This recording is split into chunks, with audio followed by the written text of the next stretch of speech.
আছো তোমরা? আশা করি ভালো আছো। আমিও খুব ভালো আছি। একটা নতুন রেসিপি নিয়ে চলে আসলাম, দেখে নাও। রেসিপিটা ভালো লাগলে জানাবে।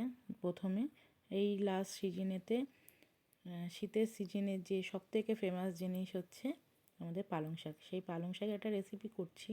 তো প্রথমে আমি গরম জল করলাম কড়াইতে, তারপরে দিয়ে দিলাম পালং শাকগুলো সেদ্ধ হচ্ছে। তো এটা কোনো ঠাকুমা দিদিমার কাছে শেখা না, পুরোটাই আমার তৈরি রেসিপি। তো দেখে নাও, ভালো লাগলে জানিও কমেন্টে। আর যারা যারা সেদ্ধ হয়ে গেছে, তো ঠান্ডা জলেতে আমি ওটা দিয়ে দিলাম। তো দেওয়ার পরে কড়াই বসানোর পরে দেখো সামান্য সাদা তেল দিলাম। সাদা তেলটা গরম হয়ে যাওয়ার পরে দেখো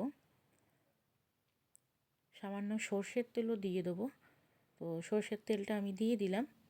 তো একটু আধটু কথায় গড়বড় হচ্ছে, কিন্তু কিছু মনে করো না, আমার এরকম একটু গড়বড় হয়, আমি পুরোপুরি পারফেক্ট নই, তো সব কিছু মানিয়ে নিও। তো তেলের মধ্যে দিয়ে দিলাম গোটা গরম মশলা আর সাদা জিরে, তো আর দিয়ে দিলাম তেজপাতা। গরম হয়ে যাওয়ার পরে দিয়ে দিলাম কুচানো পেঁয়াজ। তো পেঁয়াজগুলো খুব ভালো করে ভেজে নেব।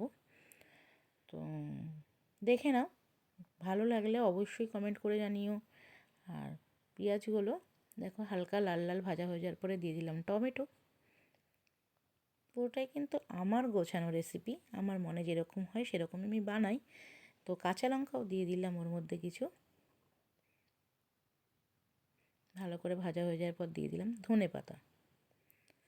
তো ধনে পাতাটা দিয়ে একটু ভালো করে নাড়িয়ে তার মাঝখানে পেস্ট করে নিলাম আদা, রসুন, পেঁয়াজ, গোটা জিরে, কাঁচা লঙ্কা, সব কিছু পেস্ট করে পেস্টটাও দিয়ে দিলাম। পেস্টটা ফুটতে ফুটতে যে কাজটা আমরা সবার আগে করব, লবণ দেব।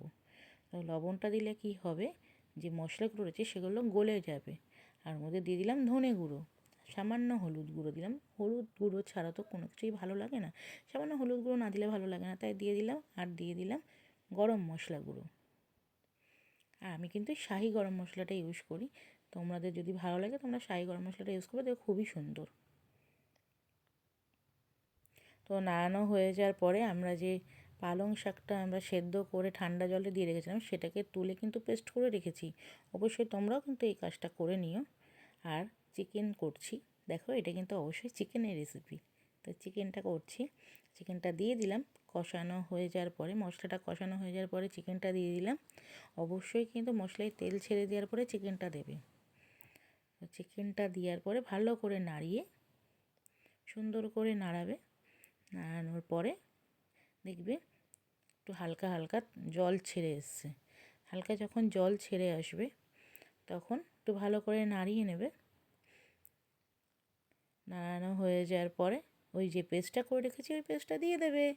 দেখো কত সুন্দর লাগবে ওটা, যখন আমি পুরোপুরি করে নিচ্ছি তখন দেখো কত সুন্দর একটা কালার আসছে না। তো বাচ্চারা তো অনেকে শাক সবজি খেতে পছন্দই করে না, তাই শাকসবজি দিয়ে এই দেখো আমার বানানো হয়ে গেছে, কমপ্লিট হয়ে গেছে। রেসিপিটা কেমন লাগলো প্লিজ জানাতে ভুলো না। কিন্তু যারা যারা আমার ফেসবুক পেজ থেকে দেখছে তারা তারা সবাই আমাকে ফলো করে দিও। আর যারা আমার ইউটিউব চ্যানেল থেকে দেখছে প্লিজ তারা সাবস্ক্রাইব করে দিও। তোমরা না পাশে থাকলে, তোমরা না সাপোর্ট দিলে হবে না। টাটা।